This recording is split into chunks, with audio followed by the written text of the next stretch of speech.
top free agents, and the best fits to get that team over the hump. So for me, these are my opinions. Let me know in the comment section down below if you agree or disagree. And without further ado, let's start talking baseball. A lot of people would say that JT Realmuto is the biggest fish of the offseason, but I would say it's a three-way tie between Realmuto, Springer, and LeMahieu. We'll talk about those guys in a second. The Phillies were top 10 in offense and bottom 5 in pitching, so the best fit for JT is not the Phillies. It is going to be the New York Mets. They have a spot available because I don't think Ramos is going to be back. I don't think that Tomas Nido is the man of the future. Steve Cohen, he is ready to build a team that is competing for the next couple years, and JT is your #1 guy. Go sign this man right now.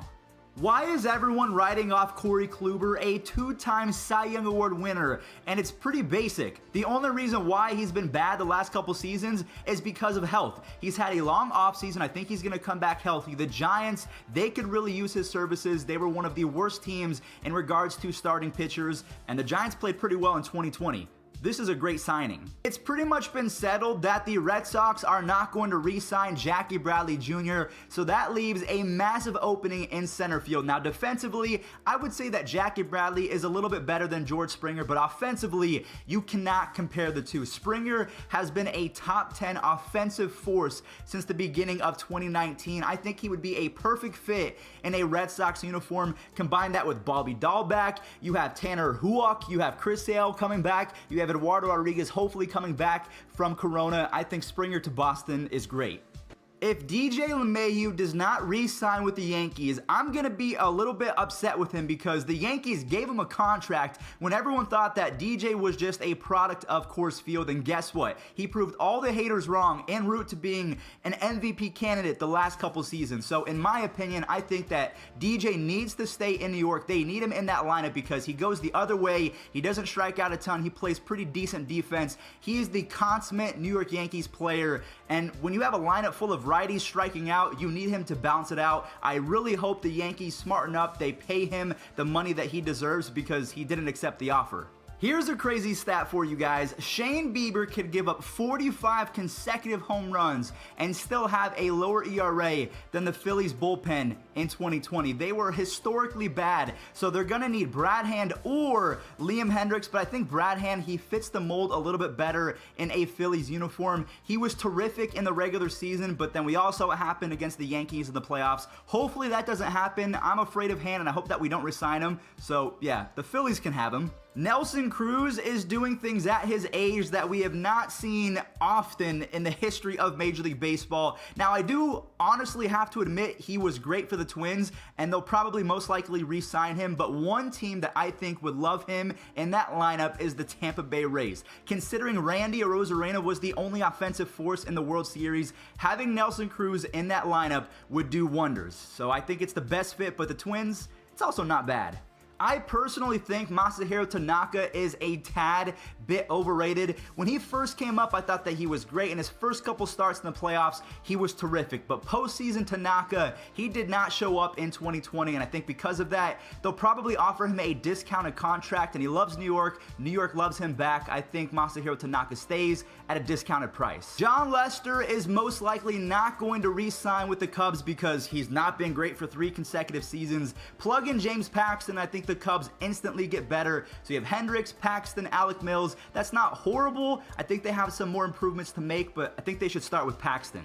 This is the biggest slam dunk pick of the video. Trevor Bauer going to the Angels makes the most sense of any pick in today's video, and I think that because Bauer is from California. We all know he pitched at UCLA. The Angels need starting pitching. Sandoval is not the future. Canning has showed some promise. We also have Dylan Bundy having a surprising season. The Angels, they need pitching more than anything. Bauer, he's going to vlog with Mike Trout. That would be a match made in heaven. But also, Bauer just followed Stephen Cohen, the owner of the Mets, on Twitter, and his agent, Rachel Luba, is retweeting a lot of Mets stuff. So I think the Mets are really trying to get Bauer and Realmuto, and if they do, wow. Just wow. Just like DJ LeMahieu, I'm going to be real upset if Marcell Ozuna decides to leave the Atlanta Braves because they gave him a shot. He was not great with the Cardinals. I was arguing with St. Louis fans for the last year and a half saying you should have re-signed him. I know he wasn't great, but the talent is there.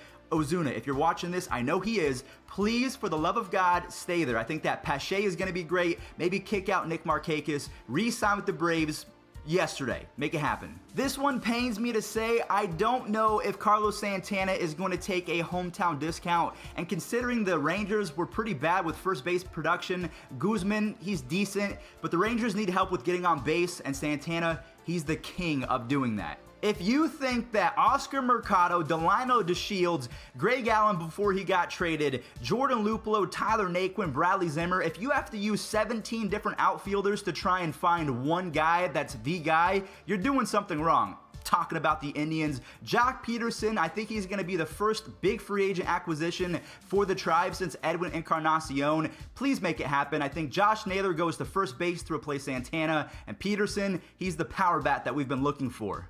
I would be shocked if Justin Turner leaves the Dodgers simply on the fact that when they won the World Series, it came out that he tested positive for the corona. There was so much drama around that. I'm not sure if any team really wants to deal with that as their first big acquisition to start the 2020-2021 offseason. So I'll go ahead and do the safe pick. Mr. Turner is going to get fined, maybe suspended, but he'll do it as a member of the Dodgers where he won a World Series, so I think he's okay with it.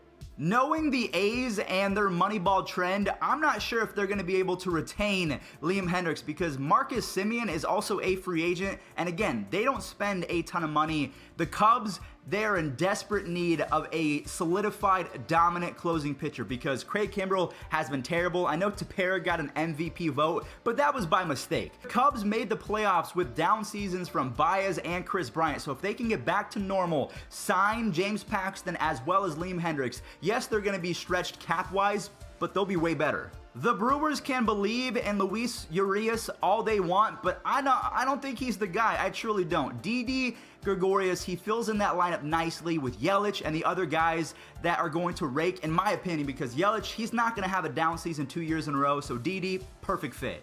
The biggest difference between Marcus Semien and Liam Hendriks is that Liam Hendriks actually had great back-to-back seasons. Semien, terrific in 2019, an MVP candidate. He was not great in 2020, just a year later. So he's going to be a discounted player, and that's what the A's love. Discounts, coupons galore. Charlie Morton would be perfect in a Cardinals uniform. I almost see a second coming of Chris Carpenter. If the Cardinals want playoff success, they're going to need an experienced pitcher on their side, and Charlie Morton, he's going to give you innings and innings and innings.